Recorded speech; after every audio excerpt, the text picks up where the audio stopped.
Hey everyone, welcome to Cuberviews, episode 36. This is your host, Ian Braverman. I hope you're having a great day today. Today, I am joined by Justin Parnell, who I have been so excited to have on. How are you doing today? I am doing great. My favorite thing to do is play Cube, but if I can't do that, talking about Cube is a good second.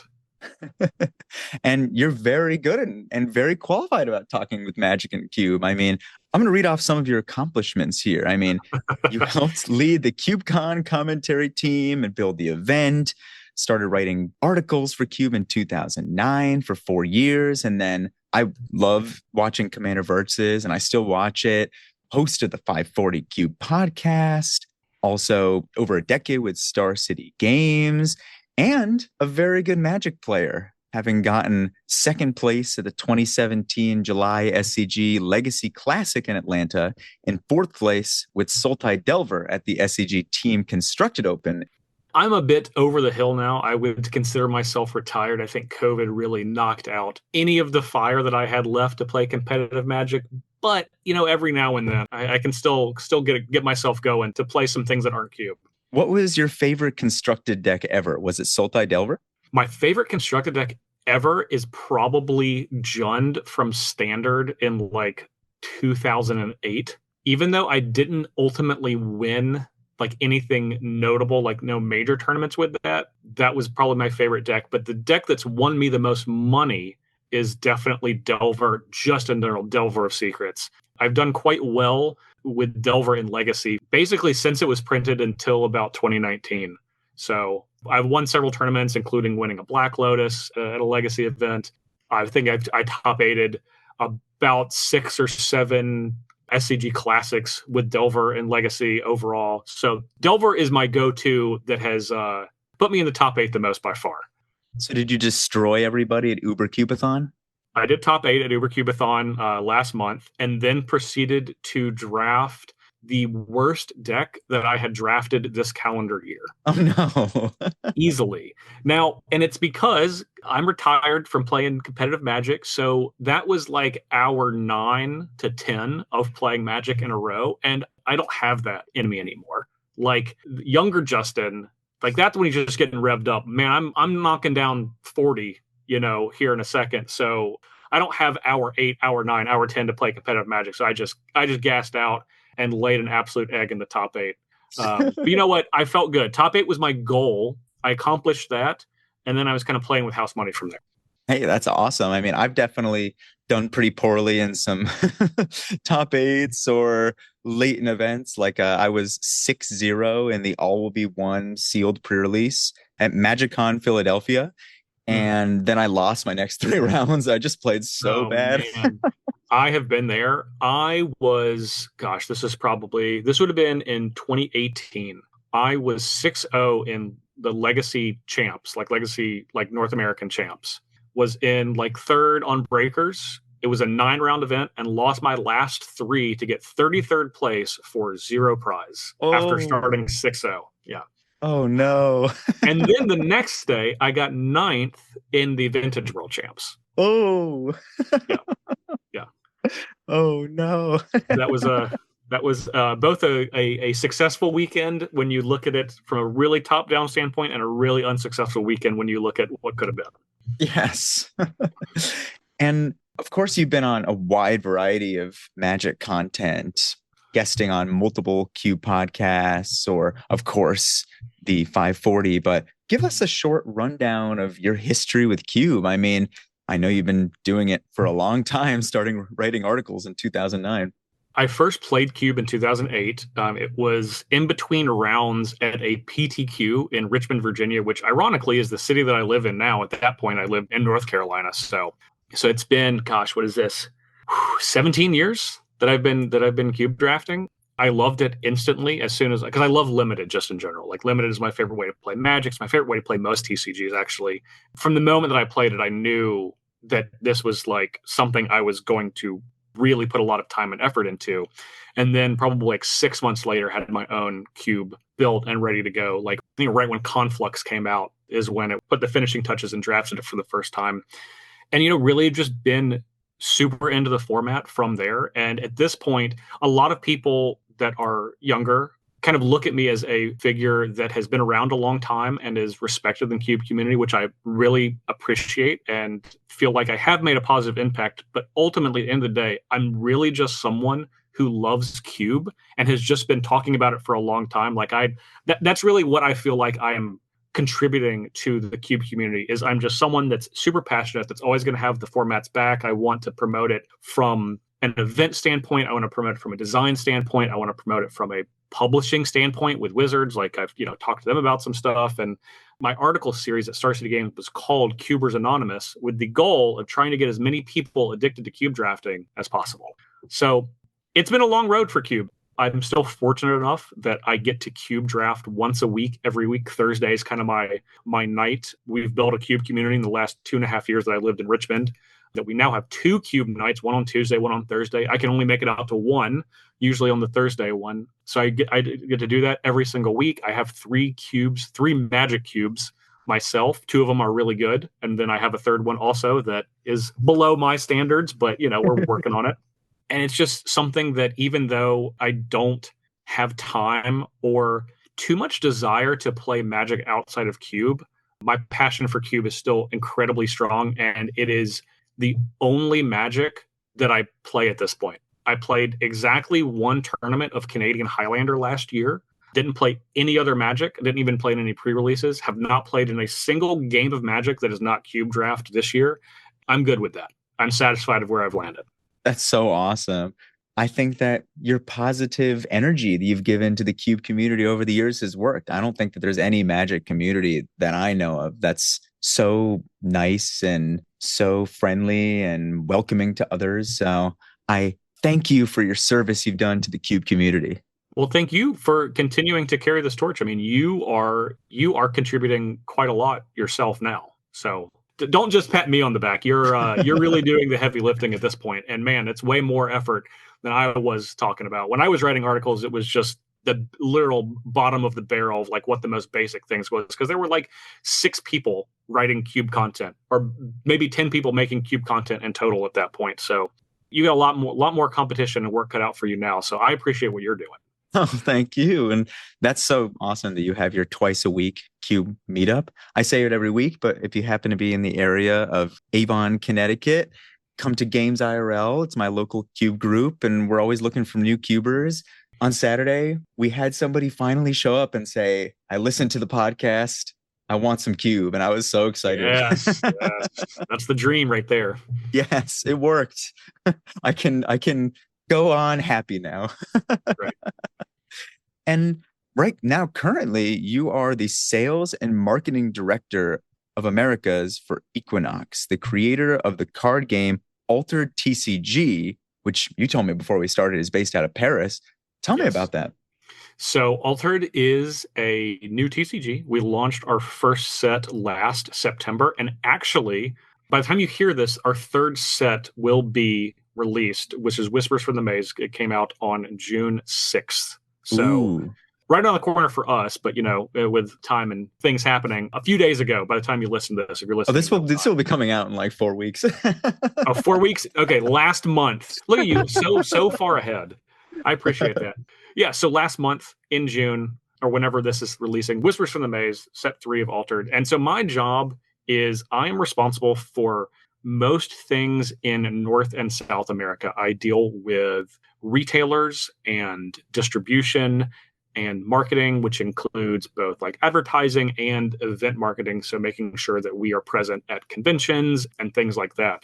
I obviously love TCGs. I've been a player of TCGs for almost 30 years. I started playing in 1997, the Star Wars TCG, the very first one, which a company called Decipher made. So I'm closing in on 30 years of being like in the TCG community, and closing in on 15 from a professional standpoint. So after being with Star City Games for 10 years, and I've been here for almost 2. So Altered is a really great game. I have an Altered Cube that I made. It's an incredible game for Limited. We are so blessed that a lot of our design team really loves Limited and loves Cube as well. Last time I was there at the studio, we did do a Cube draft, a Magic Cube draft. That's sick. Yeah, so Altered is an incredible game for limited, so check that out. But obviously today we're here to talk about Magic, but the more that you look at Altered, the more I'll be able to be around and feed my family and do all that stuff. So please spend as much money as you can possibly manage on Altered, and then I'll be happy. Anything less than that, that's fine too, but whatever you can. It really is a great game. I'm obviously biased, but it's an excellent game, really good gameplay.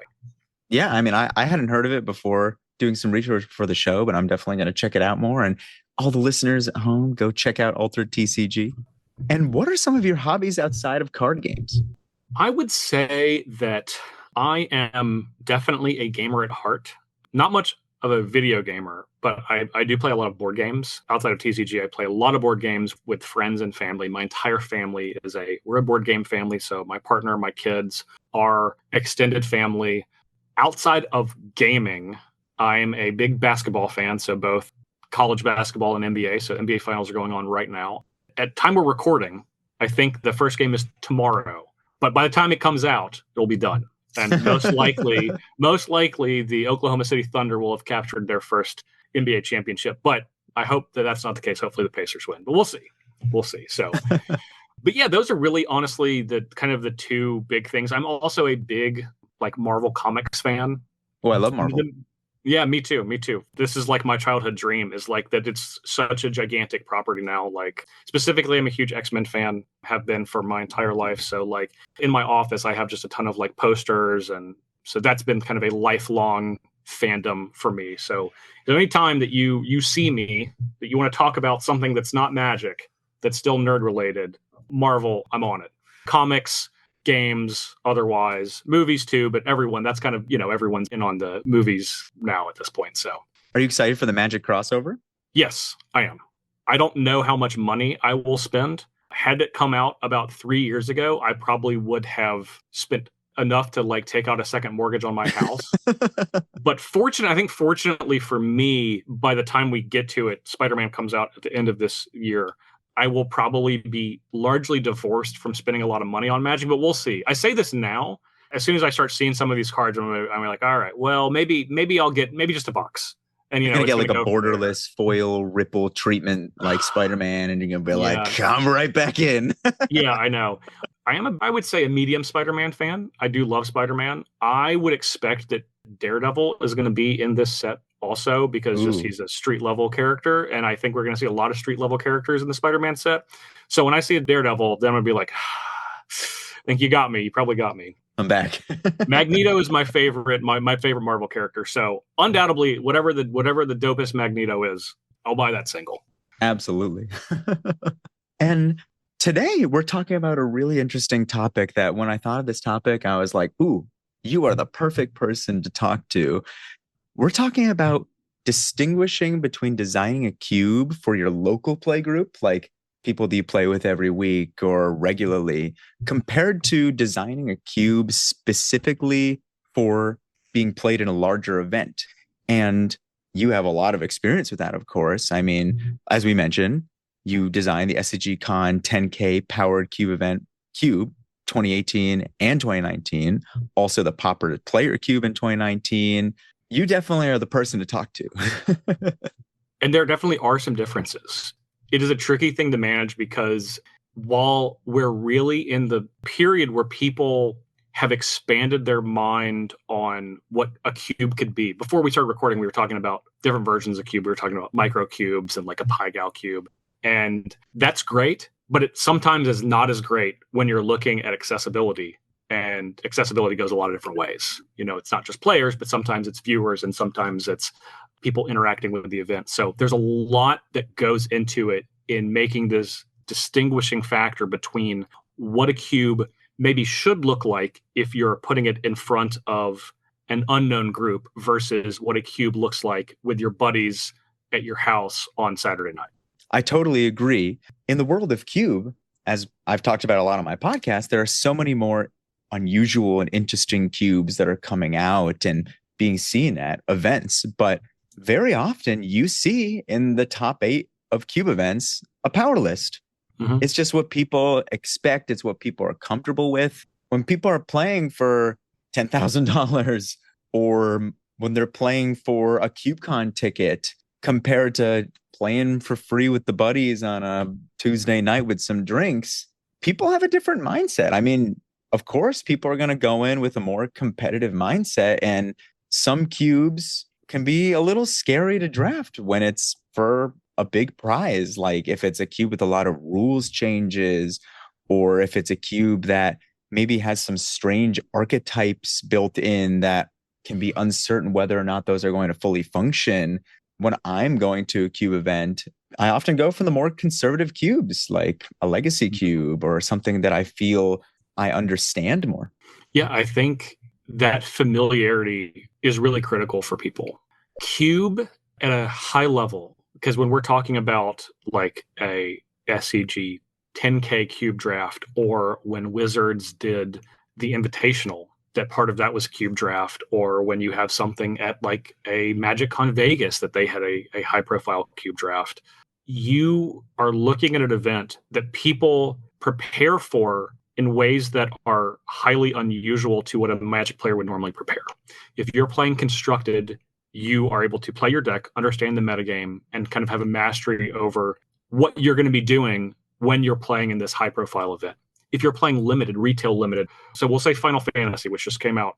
If you're playing in a high profile Final Fantasy limited event, you can run those reps with playing lots of drafts and have a discussion, because these metagames develop even in limited formats. But Cube is such a different beast because, one, it's incredibly difficult to practice something like that, especially practice it in a way that is done with people that are going to have the same mindset. If I qualify for this 10K draft, I probably had to win qualifiers that day, or maybe even if we're looking at like a more of a grassroots cube event, usually there's like 2 drafts and you have a top 8. Well, how do you prepare for that top 8 for a cube draft? You don't even know if you're going to make it. You have to go 5-1 or 6-0 on the day just to get to that point, and then you're playing a cube. So that familiarity, in my opinion, is critical for like competitive fairness, because if you have a cube that's outside of the norm of something that has a significant rules change, or a group of cards that are not maybe traditionally found in the most common cubes, that puts people at a competitive advantage or disadvantage based on your familiarity level. And that's something that is tough. And that's just from a player standpoint. That's not even talking about from a observer standpoint. That's really interesting, making the distinction between the observer and the player. I mean, if there's going to be a lot of people watching a major cube event like the 10K SCG powered cube event, maybe don't make it a really weird clown shoes cube that maybe will throw people off as observers too. That's a really interesting point. Right? You want Because people, unfortunately, a lot of people when they hear cube, they still think vintage cube. they do. And it won't matter how long Magic lasts. This game could last 5 more years or 50 more years. And no matter what, at the end of that time, the most drafted cube will be the vintage cube that is on Magic's kind of de facto digital client. And right now, that's the vintage cube. So more people have drafted that cube than every other cube combined, most likely, which is crazy to think about, but that's just the reality of it. So when you're looking at an event like the SCG Con 10K draft, one of the goals of that event for me was not just to provide an experience for the players, although that's important, but you have to understand that that event from a coverage standpoint was happening directly after the SCG Invitational, which was Star City Games Circuit's highest level of competition. So you're going from what is essentially the Pro Tour for the Star City Games Circuit into a competitive event, but one that is in a format that's never been featured. So we have viewers that are consistently watching this stream that we're trying to transition from saying, hey, you just watched this Invitational. Now watch this draft of a format that maybe you've never heard of. And it's not that people maybe haven't heard of Cube. Maybe they've heard of it, maybe they've never seen it drafted. And you want to have that familiarity, because when people think of Cube, for better or worse, they think of a vintage cube or a powered cube. And something that is a draw is to see someone in real life open a pack and it has a mock sapphire in it. And it's a real mock sapphire. That's an incredible thing for someone to watch on camera. And my goal with this event in addition to obviously spreading Cube as a format in the culture of Magic, is grabbing people that didn't know about it and saying, well, hold on, maybe I don't want to change the channel. Maybe I don't want to turn this off. I'm going to stick around and watch this and see what's going on. This is off the wall. This is not something I've ever seen before. And it's really easy when you are into a niche format. And whether we want to believe this or not, Cube still, comparatively to other options that are available in Magic, is kind of a niche format. I think Commander is now not a niche format, but 10 years ago it was. You still have a huge swath of people that are not familiar with whatever format that you might love. If it's not kind of one of the big three, if it's not, or four, I guess, Standard, Modern, Commander, Limited. If it's not one of those, there's a good chance that the format you play, even something like Pioneer, is not known by every single person. And even then, some people just think of Magic as Magic. Maybe I'm just on Twitch and I'm just scanning and I'm like, oh, I play Magic with my buddies. I go and we split a booster box every set that comes out. So I click on this and then I see people open these crazy cards and I'm like, what is this? I want to find out more about this. So that was my goal. And ultimately, for better or worse, and I will be the first to say that I feel like most powered Cube environments are some of the most unbalanced environments. But ultimately, from an expectation standpoint, from an accessibility standpoint, from a fairness standpoint, a powered Cube is often more palatable for people when they're looking at Magic from a high profile standpoint. Yeah, and it's really interesting when you're doing it on coverage and it's a top 8 Cube event, you only get one shot. Like, I've watched Game Nights, which is a Commander channel, for many years. And one thing that they've mentioned is that they will encourage the players to build decks in a certain way. They will say, hey, make sure that you have enough lands, make sure you have enough board wipes, make sure you have enough interaction, keep hands in a certain way, like don't keep a one-lander. We want to have a good game for coverage. And Vintage Cube is the most tested cube. So many people have vintage cubes.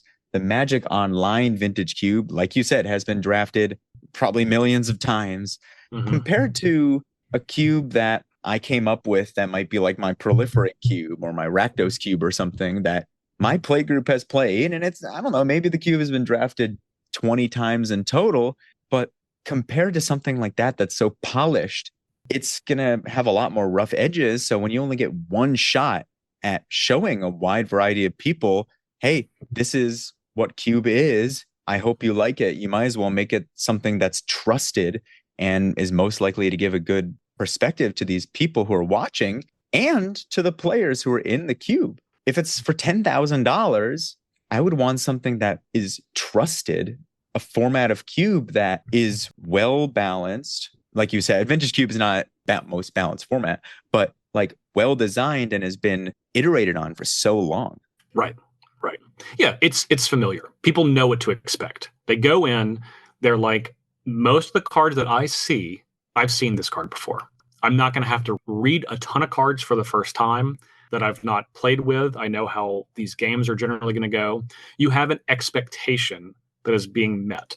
And I think that from a top-down perspective, even beyond top 8, even if we're looking at, maybe you're a person that has an opportunity to put your cube into a Cube event in one of the earlier rounds, not even the top 8, you want to kind of have expectations that are going to be set by you and then met by the Cube when players play them. And that gets more important the deeper you get into the event, especially in Cube events, because, man, I don't know if there's any other Magic event that you are required to kind of have all of these synapses firing in your brain for different ways that you can play Magic.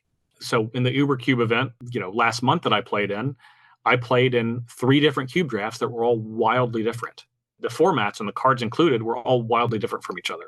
So making sure that things are as familiar as you can is almost a necessity for people when they're putting these cubes in events. That doesn't mean you can't have something like a Proliferate cube or a Pauper cube that has a twist, or a legacy cube that is maybe focused on like 1 or 2 things that's different from the norm. That doesn't mean you can't have that, but it's really important that when people go in, they're not caught off guard, because when you're paying money for an event, man, it feels bad if you feel like you've been led astray either by something that someone said about the cube or by cards that are in the cube and they make you think that maybe something's available in the cube that's not. I totally agree. And one thing that I've definitely experienced myself when I play in these cube events, and I know a lot of people who have said similar, is like you just mentioned, being in a cube event, it's stressful in some ways. I mean, you might be playing 3 cubes in one day. You have a lot to think about. You also have the competitive mindset that you're going for. And so when I'm playing in these cube events, I often go for a more conservative strategy, something that I know well and something that I think is going to work. For example, I see counterspell in a pack and I think, okay, I can go control deck here. I'm seeing familiar cards. I'm seeing good removal spells. I'm seeing board wipes. I'm seeing planeswalkers. I fully understand what I'm going for. Mm-hmm. Also, for like a pauper cube or a peasant cube, I see blink spells and it's my default. So I think for a lot of people, when they see something that they can latch onto in a cube, like well-known cube staples or archetype role players that say, hey, you can go for this. This is well supported. You won't completely crash out. I think that that's really helpful when it's in a big event in a cube people haven't seen before. Yeah. Yeah. At least give people a shot. It's still possible to have a terrible draft. Speaking as someone who just had a terrible draft in the top 8 of an event, but you know what? That's on me. I kind of knew what I was getting into and nothing was out of the realm of my expectations. Yeah. And when I design a cube for my local play group, I definitely design it with different ideas in mind than I would for a large group event. Like we mentioned, like having more silly strategies or crazy strategies that are more likely to crash and burn. In my personal cubes, I definitely have more of those. But if I were to be having a cube that's going to be played for like a 10K or something, I definitely would maybe not include such strategies that can totally fail. Like, for example, I see in the SCG Con 10K cube, it doesn't have Storm. I don't even see Splinter Twin combo in there. Right. Tell me about the design process of the SCG Con 10K cube. So that one, and that was a great example. That cube, specifically both the 2018 and definitely the 2019 version. So the 2019 version was slightly more interesting because in between the time that I finished the cube list, because I wanted to have it posted for everyone to be kind of prepared for and be familiar with, in between the time that I posted it and the event took place, a single Magic set came out, which I knew was going to happen. I knew a set was going to come out in between that. And I'm like, I usually add a handful of cards in from set to set, especially for a 360 card vintage cube. I'm like, how much could one set affect this cube? So, of course, that set that came out in between that time was Throne of Eldraine. Yep. Which definitely not the most powerful set of all time. Definitely. Right. So it had some changes, but ultimately the design was intended to be drafted one time. I don't think that either of those cubes, the 2018 or the 2019 version, are cubes that I think are particularly great to take and play multiple times. It's something that's solvable.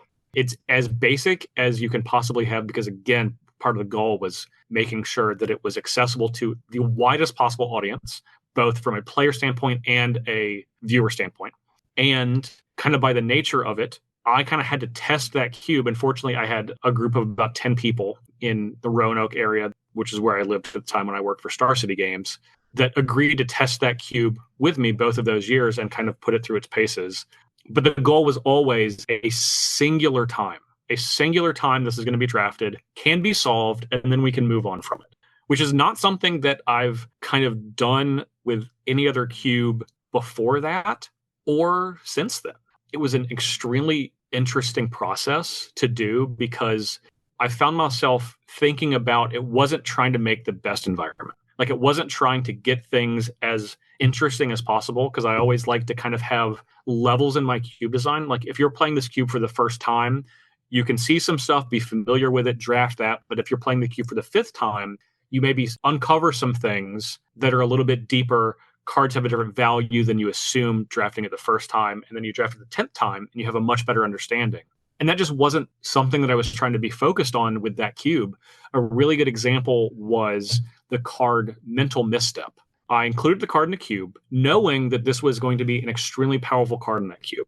And what ended up happening through the entire process of the testing is that card had the widest gap between my perceived power level and the drafters where they drafted it. And ultimately, it caused me to cut that card because it's like, this card isn't accomplishing the goal that I want, because ultimately, if people draft this cube multiple times, they'll realize this card is more powerful. But if this isn't being picked up in the first time, it's not worthwhile to have this as a slot, and something needs to be a little bit more familiar. And ultimately, that card did not make the final list. And maybe it was either the 2018 or the 2019 version. I don't remember. But Mental Misstep was one that was like, yeah, just really powerful card. I identified it as powerful, had a pretty good idea of how the cube was going to play. Didn't get drafted, and then got cut from the cube because it needed to be something that was clear and not something that was a little bit in the weeds for people to discover, because there wasn't going to be a level of discovery. It was going to be a draft one time, and then that's it. Yeah, I mean, that's really interesting, Mental Misstep, because like you mentioned, that's an extremely powerful card. If you had drafted the cube multiple times, you might realize, wow, this counters 30-40% of the cube or whatever it might be. But if you had only drafted it for the first time on a surface level, you might see that card in a pack. And if you're playing for $10,000, say, I mean, I think this card is powerful, but I think I'm going to replace it with something that I know is reliable, and in Right. any cube environment, no matter if this is going to be a really low mana cost cube or a higher mana cost cube, is going to be powerful. And also, like you were mentioning with like surface level versus more in-depth archetypes, I feel like there are some synergies that you can put in that are really obvious, or signpost cards that players can easily latch onto and maybe like understand the assignment. Yes. Is A plus B combos, like a Johnny's Pride Mate and Life Gain. Right. You see a Johnny's Pride Mate and it says gain life on it. It's very obvious. Exactly. And it's important to distinguish an A plus B combo like a Johnny's Pride Mate and Life Gain compared to something like Splinter Twin and Deceiver Exarch. And the reason that that combination plus Storm was not in the cube is because the fail rates attached to those archetypes can be higher. That's not something that I was interested in. I didn't want anyone to go into the draft, try to draft Storm and crash out, because that's just like, that's a terrible experience for them. It's a terrible viewing experience. It's like no one wins in that scenario. And Storm is tough. And even something like Splinter Twin, it's like, cool, well, you have to have this card or you waste premium draft selections on picking cards that don't work out. And then if two people do that, you kind of mess up two people's drafts, and then, you get one shot, then you're out. So I wanted to try to remove some of these fail cases and focused more on clear paths, like you said, of just things that are like, I see this, I know that I can accomplish this because there's a couple of other options available. So if we say like a Johnny's Pride Mate, it's like, cool, I can draft this card, and then I know I just need other cards that work with this card, but there's not a single one card that I need to have to make this work. Yeah, like redundancy. Like you mentioned, you can get Tinker, but you might not get the Blightsteel. Or you can get Splinter Twin, but you might not get the Deceiver. And if you're in a big cube event and there's a lot on the line, it can be scary to say, I'm going to jump into an archetype like this that if I don't get the payoff, my deck fails, compared to something like a Johnny's Pride Mate that you can include in the cube 50 cards that gain life, or something like Soul Herder that says all you need is creatures with ETBs, and there's going to be plenty of those, or a Mayhem Devil. You just need things that sacrifice. Yeah, I'll draft this Sulphurous Vortex. My opponent's going to have a life total, and I can make it 0 and draft a bunch of red cards to do that. Right. It's so important, not just for this cube, not just for the 10K cube, but really for any cube event at any level. So you need to make sure that if you're going to be utilizing a non-traditional cube in any way, and when I say non-traditional, I truly mean anything that's not exactly a layman's definition of cube. You just need to be very careful. It's not that it's not possible. It absolutely is. It does take more effort. It does take more effort to hone that list and make sure that you don't have what I like to call false flags in your draft. As a cube designer, the process of making the 10K cube actually helped me, because that became one of the things that I really latched onto on this process. Is in my personal cubes, I always try to say, I don't have any false flags. If you look in a draft, you open a pack, you see a card and you're like, I wonder if this archetype is supported, I always want that card to tell you yes. I don't want it to lie to you. I don't want you to think that if you draft this card, you have a chance to draft something else. And I think that that is my number one piece of advice for anyone that is submitting a cube to a cube event. Remove as many of those false flags as possible. That might mean taking away some of the cards that you love that you feel like are generically good cards. A good example in my personal cube, which is just Parnell's cube, doesn't really have a good name. It's a legacy-ish power level cube. I removed about a year and a half ago, I removed blue-white blink as an archetype. No. I know. Don't worry, it is present in two of my other two cubes. It's living strong, but that's why we have multiple cubes, right? But a card that I ultimately, not initially, but after about 6 months I removed was Ephemerate. Ephemerate's so crazy powerful, and it goes in a lot of decks. But for better or worse, people see Ephemerate and they're like, great, I have this really powerful card. I want to draft this blink deck. And I don't want people to think that this is a viable archetype. So that card, no matter how awesome it is, and Ephemerate is awesome, but it came out because I don't want to have people thinking that something is available that it's not. And that is such a critical thing for any cube curator to do if you are putting this cube into an audience that has never interacted with your environment before. That's a really interesting idea and thought that some cards people just have associations with. Like you see like you said, Ephemerate, and you just assume that blink is in the cube. Or you might see a ritual. And even if the designer doesn't have Storm in the cube, right. I hear all the time, is Storm supported? And you can't ask that in a 10K event. Right. Exactly. Yeah, exactly. Yeah, that's a really good example. If I see Dark Ritual, maybe the cube designer intends for you to just, kind of speed out some of your Hypnotic Spectre out. Yeah, they want to play your Shieldred the Apocalypse, which is a crazy powerful card, but people see that and they're like, cool, I'm going to draft Storm because I'm going to draft this Dark Ritual. Yeah. And then the deck fails completely because there is no Storm payoffs. and then they're like, I'm going to pass this Shieldred the Apocalypse because this isn't a great Storm card. And another thing that I've definitely noticed when designing a cube for a larger event, I've had a couple of my cubes featured at a couple events, is there's definitely like a weight on my shoulder as a cube designer that I want the players to have a good experience. It gives a little bit of nerves in some ways to me. Like, for example, when I had my peasant cube featured at CubeCon 2022, I was scared for a few reasons. Like, I was so uncertain if there was going to be one strategy that would just dominate every draft and ruin the experience. Or like, for example, there was also at that cube event another peasant cube, the Peasant Plus cube from Eric Evans, who I had on the show to talk about Peasant Plus cube. Everyone go check out that episode.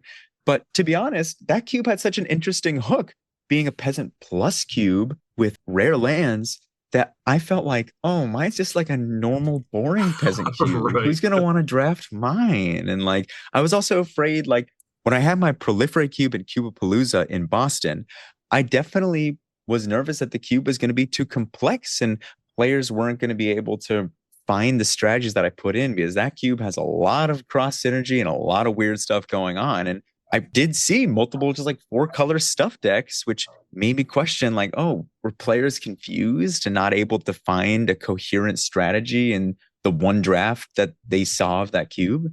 Mm-hmm. If you have a cube in an event that you're having people draft it for the first time, they've never drafted before, and you don't feel a little bit of nerves, you probably don't care enough about the player experience. Just to be honest, because like I felt the same way. This was the first time at Uber Cubathon that I had submitted one of my personal cubes to an event. All of the other times I've done it, I've made a cube that's not out of like my personal collection. Like I've created this cube for an event and then had this as a feature. And I've done that a lot and worked with people on cubes for stuff. But this is the first time it was mine.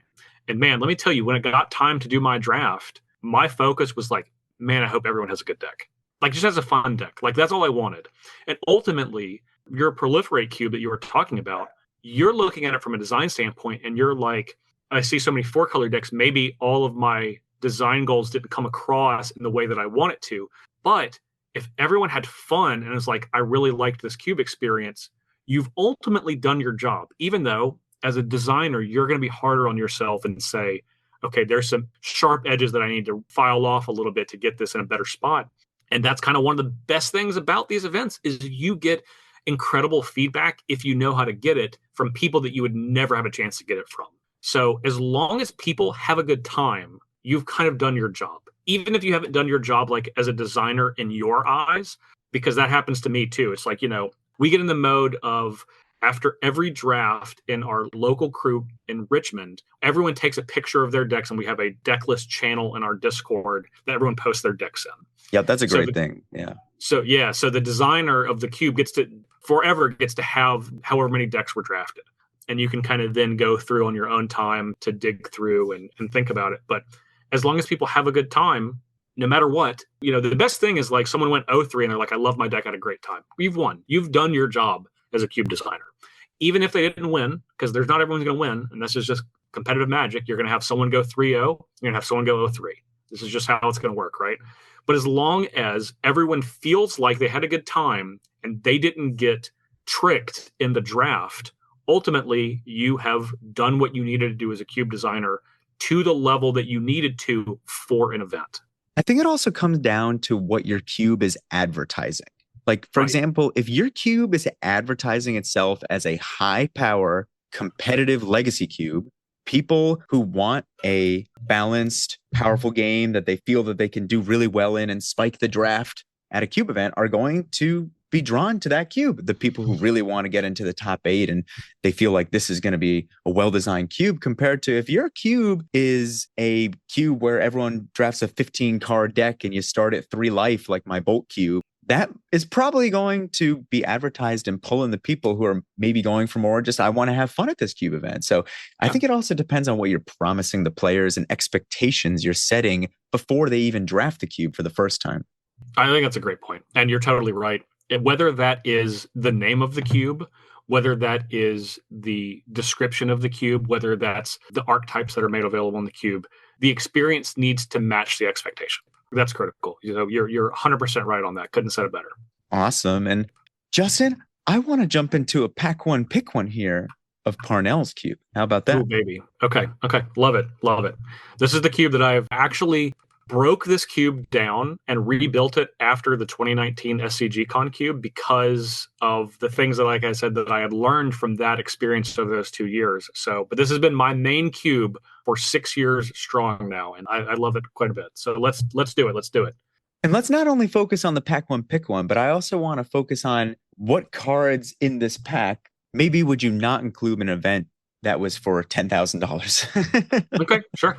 We have Vorinclex Monstrous Raider, which is 4 green, 6/6 trample haste. If you would put one or more counters on a permanent or player, put twice that many on that permanent or player.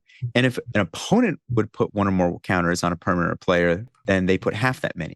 This is a card that if I was drafting for $10,000 and I didn't know the cube very well and I had not played it before, this is a card that I'd be like, how many things are going to put counters on my stuff? How impactful is the ability to put things on my opponent's stuff, stopping their counters?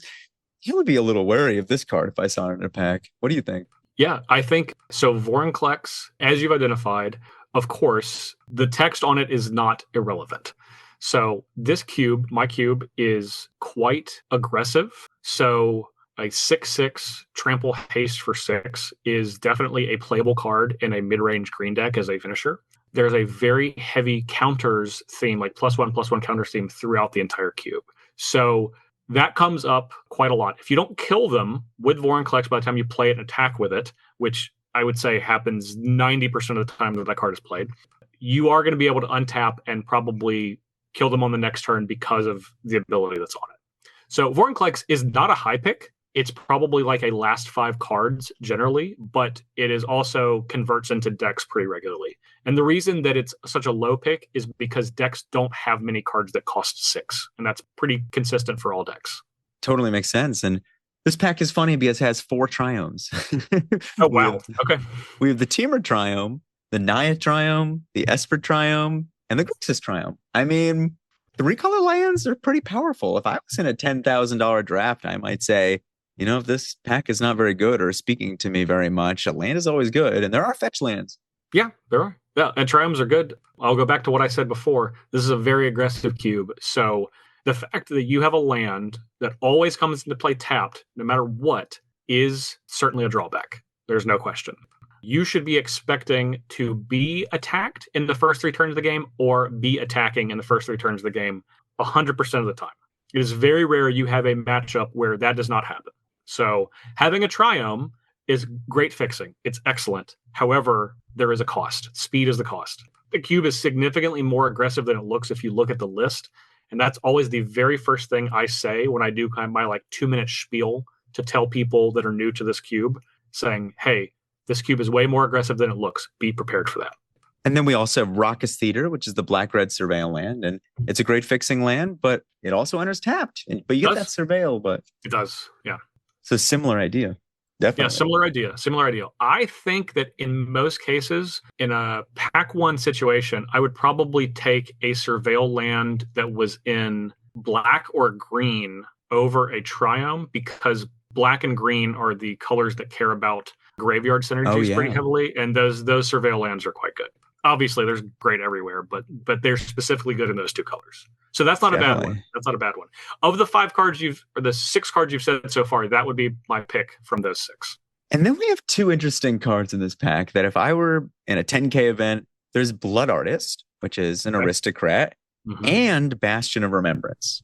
Oh, very similar cards. So yes, this gives an interesting signal to me to say, hey, if I was going in this blind for $10,000, there's at least an attempt by the cube designer to make aristocrats supported. Aristocrats is an interesting one because depending on the power level of the cube, if it's like lower to mid power, aristocrats can be really strong. But in my experience, the higher power level we get, the slower it becomes. Aristocrats is quite good in this cube. And for some people that know me, that are listening to this, that is my favorite archetype in all of Magic. My favorite. You played a lot of graveyard decks on Commander Verse. Yeah. My favorite thing to do is play creatures and sacrifice them. That is my absolute favorite thing to do. I love seeing both Blood Artist and Bastion in this pack because there's a really good chance, especially with the lands, you can draft one of those and get the other one back on the wheel with your 9th pick. Blood Artist is definitely worthy of a first pick. Like from a power level perspective, that archetype is well supported, extremely well supported. And Blood Artist is one of the better ones because it triggers on both your and your opponent's stuff. Yes, I mean, I love aristocrats. It's so fun. And then we have 3 pretty aggressive red cards. We have Rabid Battery, red 1/1, haste. Equipped creature gets +1/+1 in haste and reconfigure. So that's aggressive right there. We also have Chain Lightning, red, deal 3 to any target. I mean, that's going to do what it tells you. If I was drafting for $10,000, that card does what it says. It might be the safest pick so far you've said. And Fear of Missing Out, which is just another great red card. Like when I'm playing in a high level event, I take cards that do what they say.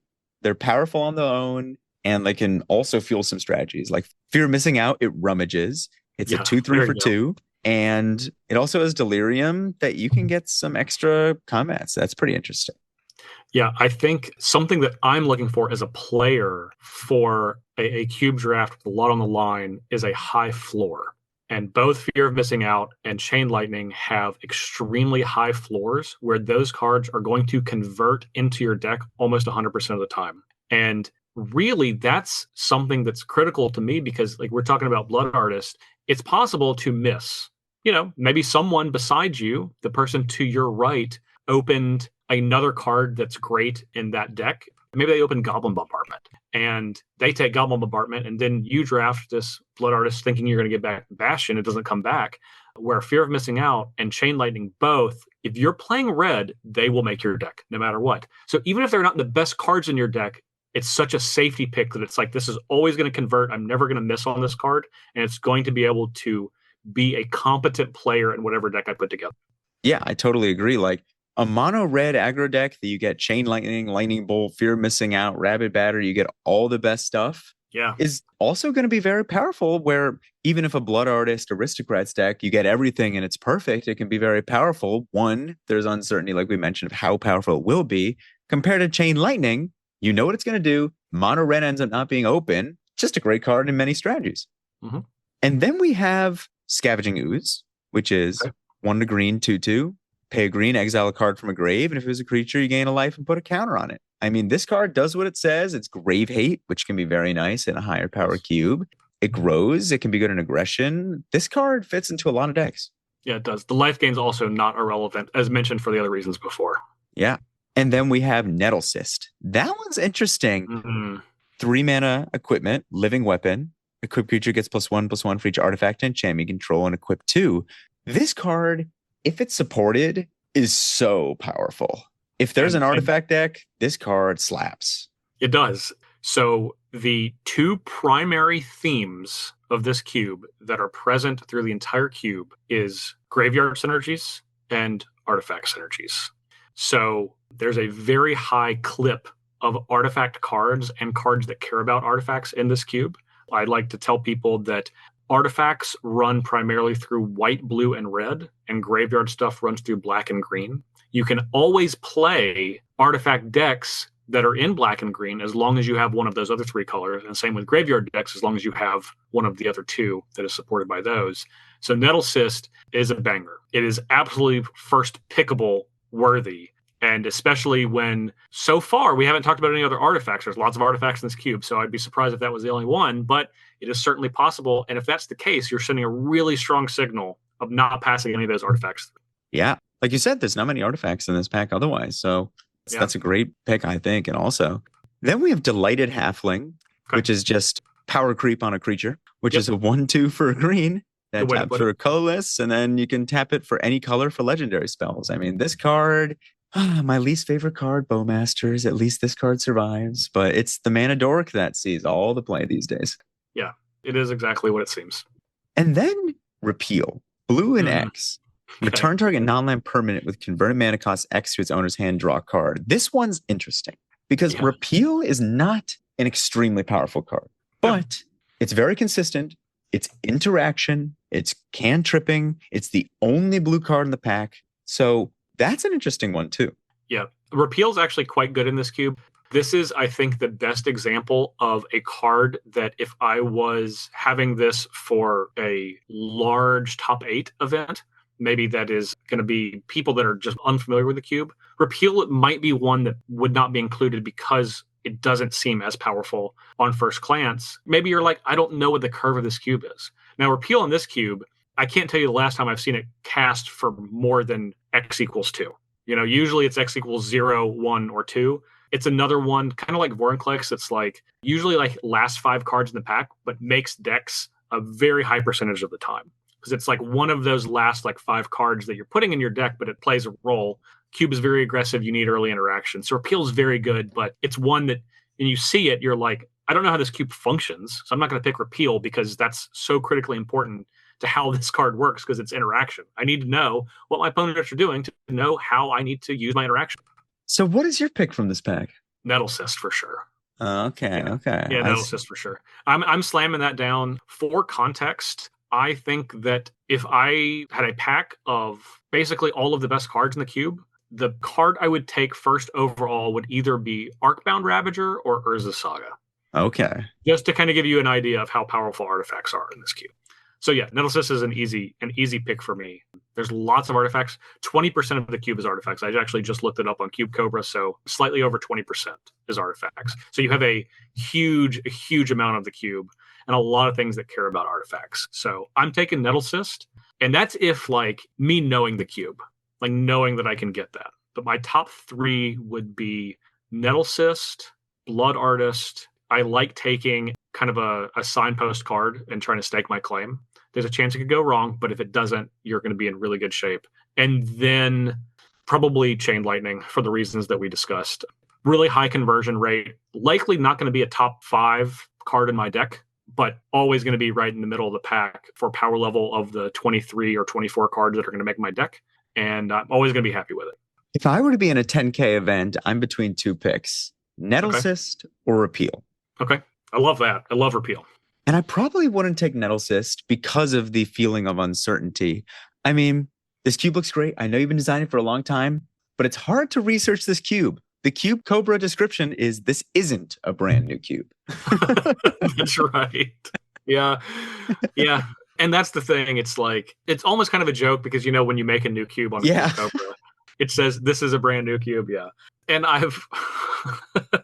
I'm so bad at naming cubes. Like this is literally just Parnell's cube. I've been trying to come up with a name for it for like multiple years at this point to kind of describe what it is, but I've failed every single time. So I'm the listeners, worst. Mine's cubes are like Ian's proliferate cube and like that's still more descriptive than Parnell's cube. It's infinitely more descriptive than Parnell's cube. Yes, it's true. So if you're looking at a large event, I would need to do some work ahead of time to provide some insight. At Cubathon, I was the person that gave the description of the cube for about 5 minutes before everyone drafted it. But if I didn't have the chance to do that, I would have to put myself in a position where I had to work a little bit to maybe add a couple more words to my description rather than saying this isn't a brand new cube. This isn't a brand new cube. It's awesome. Enjoy. There we go. Yeah, there you go. Done. Put a bow on it. And Justin, thank you so much for coming on. I would definitely love to have you on again in the future. Anything you want to say before we wrap up here? I would love to be on in the future. I love talking about Cube. This is truly one of my favorite ways in the world to spend my time playing Cube, talking about Cube. I'm so appreciative that you reached out to me to be on this podcast. Someone asked me like a couple of months ago, they're like, did you stop doing Magic content? And they're like, I heard you on a podcast, but I didn't know if you were doing them. I'm like, I've said yes to every single Cube podcast that's ever asked me. So if you haven't heard me on a Cube podcast, they haven't asked me to be on their Cube podcast. So I love talking about Cube. So I just want to say that I appreciate you for utilizing your platform in such an excellent way. Incredibly organized, incredibly concise. And it's a very professional podcast as someone who's done a lot of podcasting. So I appreciate it. And thank you for having me a part of it. And I appreciate you saying that. That means a lot. And thank you all for listening. Please like, subscribe, follow, all that fun stuff. And I hope you have a great day, and we'll see you all next week.